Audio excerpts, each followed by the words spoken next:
Assalamualaikum dan salam sejahtera kepada semua pelajar saya. Video kali ini kita akan membincangkan satu subtopik iaitu plane in 3 space, dan dalam subtopik ini kita akan fokus kepada yang berikut: plane determined by a point and a normal vector. Maksud dia apa? Maksud dia kita hendak mendapatkan apakah persamaan bagi satah jika diberi satu point dan juga satu vektor normal. Kalau kita lihat visual ini yang ini, so kita lihat dulu. P0 itu adalah X0, Y0 dan Z0, dan N itu adalah A, B dan C. Jadi kita sebenarnya hendak mengetahui apakah persamaan bagi satah ini.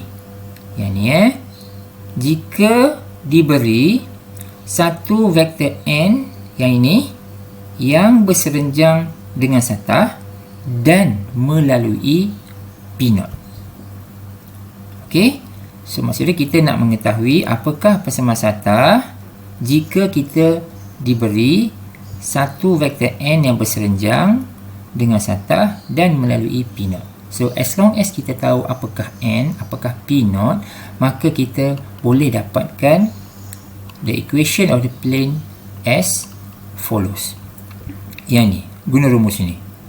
Okey, so kita ada A, X tolak X0 plus B, Y tolak Y0 plus C, Z tolak Z0 equal to 0.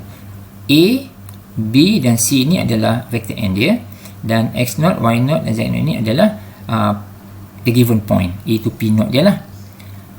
Jadi dalam satu topik ini, cuba kita perhatikan yang ini yang nombor 3 ni. Kita tahu yang n adalah A, B dan C. Cuma kadang-kadang vektor n ini kadang-kadang dalam soalan tu dia beri secara direct. So kalau diberi secara direct macam tu, then it should be okay. Tugas kita jadi mudah. Cumanya ada setengah-setengah soalan vektor n ini tidak diberi secara terus. So kalau dia tak bagi secara terus, maka kita perlu mendapatkannya. Tapi tak apa, kita ada contoh dalam subtopik ini. Kita lihat kemudian. Kita pergi kepada our first example here. Contoh ni contoh mudah aja, very direct. Kita lihat apa yang ada, apa info yang ada sekarang ni. Find an equation of the plane passing through the point and perpendicular to the vector n. Contohnya macam ni. So kalau kita lihat soalan ini kan, soalan ini semua info dah ada. The point pun dah ada, vektor n pun dah ada. Jadi kita dah tahu dah apakah X0, Y0, Z0, dan kita pun dah tahu apakah A, B dan C. Jadi our job is very easy. Kita hanya perlu masukkan semua point tersebut ke dalam rumus A. So bila kita cuba selesaikan rumus A tu, kita masukkan semua nilai macam ni, maka kita akan dapat persamaan satah tersebut sebagai 4x tambah 2y tolak 5z tambah 25 sama dengan 0. So cuma saya nak ingatkan pelajar jika kita dapat persamaan satah seperti ini, misalnya in the future ke, mungkin dalam subtopik ini juga ke, kita kena cepat-cepat alert, kena segera alert yang nilai 4, 2 dan negatif 5 ni is actually the vector n. Please notice yang ini yang 25 ni apa pula ni? So 25 ni yang 25 ni sama ada kita nak tulis kat sini ke, nak tulis dekat sebelah kanan ini ke, itu tak kisah. Cuma 25 ni dalam subtopik ini tak nampak lagi. Tapi dalam subtopik yang lain, ini sebenarnya apa tau? Ini kan ini nilai A, ini nilai B, ini nilai C, dan sebenarnya 25 ni adalah nilai D. Nilai D ni. So the whole bunch of A, B, C, D ni sebenarnya kita perlukan jika kita nak mengukur jarak. Cuma dalam subtopik ini tak ada. So kita ini yang 25 ni tak nampak lagi lah penggunaan dia nak buat apa. Tapi inilah persamaan satah dia. Alright. Baik. Kita pergi kepada example kedua. Our first example is easy. Second example, yang ini kita baca, lihat, kita baca sekejap apa yang ada, apa yang tak ada, apa yang kita nak cari sebenarnya. Find an equation of the plane through the point ini. Okey, cantik dah tu.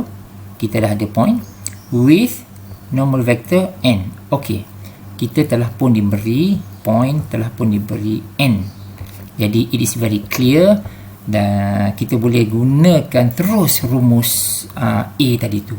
Jadi kita masukkan ke dalam rumus tu dan kita akan directly dapat jawapan seperti berikut. 2x tambah 3y tambah 4z equal to 12. 12 ini kat sini ke, di sebelah kiri ke, itu tak kisah. Alright.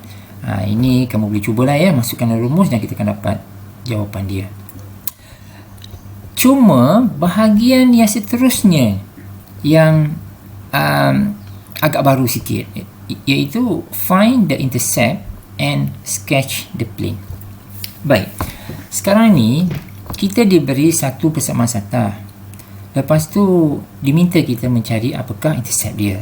Baik, dekat sini to find the intercept kita ada 3 case. So perhatikan dekat sini ya. Case yang pertama yang ini, iaitu we are given only one plane. Macam contoh ni lah. Ini 2x tambah 3y tambah 4z sama dengan 12. This is one plane. Kes yang kedua, jika kita diberi dua plane, dua satah. Dan kes yang ketiga, jika kita diberi 3 plane. So ada 3 kes ya. So ketiga-tiga kes ini cara penyelesaian dia sedikit berbeza. So jadi kalau kita lihat C dulu. Kalau kita diberi 3 plane misalnya dengan 3 variable, ini agak mudah sebab kita boleh terus solve the equation simultaneously. Ini agak direct lah ya. Yang B pula, kalau kita ada 2 plane, apa yang kita boleh buat adalah kita kena setkan Z sama dengan 0 pada kedua-dua plane terlebih dahulu. So, bila kita dah setkan Z sama dengan 0, so kita tinggal 2 variable, iaitu variable X dan variable Y. So, sekarang kita ada 2 equation dengan variable X dan Y. Jadi, kita boleh terus solve the equation simultaneously. Ya, ini kalau kita diberi 2 plane. Sekarang, kita diberi 1 plane. Jika kita diberi 1 plane, maka kita kena buat kerja sikit lah. So, maknanya kita kena setkan 2 variable tu sebagai kosong. Kekalkan 1. Okey, kita tengok yang ni. Yang ni. Sekarang kita ada 2x tambah 3y tambah 4z sama 12. So, sekarang kita kekalkan x. Kita kekalkan x, kita setkan y dengan z ini sebagai kosong. Mula-mula buat y dengan z equal to 0. Maka kita akan dapat nilai x. Lepas tu, kita buat pula x dengan y ni sama dengan kosong. Maka kita akan dapat nilai z. Dan lastly, kita buat x sama dengan x dan x sama dengan z sama dengan kosong pula. Kita kekalkan y. Jadi, kita akan dapat nilai y. Kita kena buat macam tu ya. Jadi, rumusan dia yang ini. So, kita akan setkan y sama dengan z sama dengan kosong. Lepas tu, y sama dengan x sama dengan kosong. Dan x sama dengan z sama dengan kosong. Buat satu persatu. Jadi, bila buat macam ni, kita akan dapat nilai x, nilai y dan juga nilai z. Dan ini adalah koordinat dia. Once kita dah dapat koordinat ini, maka kita boleh sketch the graph. Graph dia macam ni lah. 600, 040, 003. Just exactly dengan apa yang kita dapat ni. Okay. So, ingat ya. So, ini mungkin digunakan di dalam satu topik ini. Dan mungkin juga approach ini kita boleh gunakan di dalam subtopik yang akan datang. Ada 1 plane, ada 2 plane dan ada 3 plane. Baik. Pergi kepada contoh seterusnya. Cuba lihat ini ya. Find an equation of the plane through the point P1, P2 and P3. Cuba kita perhatikan contoh ini. Contoh ini kita akan dapati ada satu info sahaja yang directly kita boleh guna, iaitu X0, Y0 dan Z0. Inilah dia. Kita gunakan P1 ini. 1, 2 dan negatif 1. Yang tak adanya adalah vektor n. Dia langsung tidak beri vektor n. Dan apakah vektor n tu? Vektor n itu adalah vektor yang berserenjang dengan satah. Ya, vektor yang berserenjang dengan satah dan ia tidak diberi. So, bila tidak diberi, kita kena dapatkannya. Oleh sebab dia berserenjang dengan satah, maka kita kena guna cross product. Seperti di bawah. Yang ini kita kena guna cross product. So, nak dapatkan cross product, P1, vektor P1, P2, crosskan dengan P1, P3. Ya. Jangan terbalik ya, jangan buat P1, P2 cross P2, P3. Salah. Dia P1, P2 cross P1, P3. Dapatkan vektor ini. Yang warna biru ni adalah ini hasil dia. Ni 1, 1, 2. Vektor P1, P3 pula adalah 2, negatif 3, 3. So kita buat cross product. Buat pelan-pelan. Dan kita akan dapat nilai cross product itu sebagai 9, 1, negatif 5. Inilah dia A, B dan C. Right?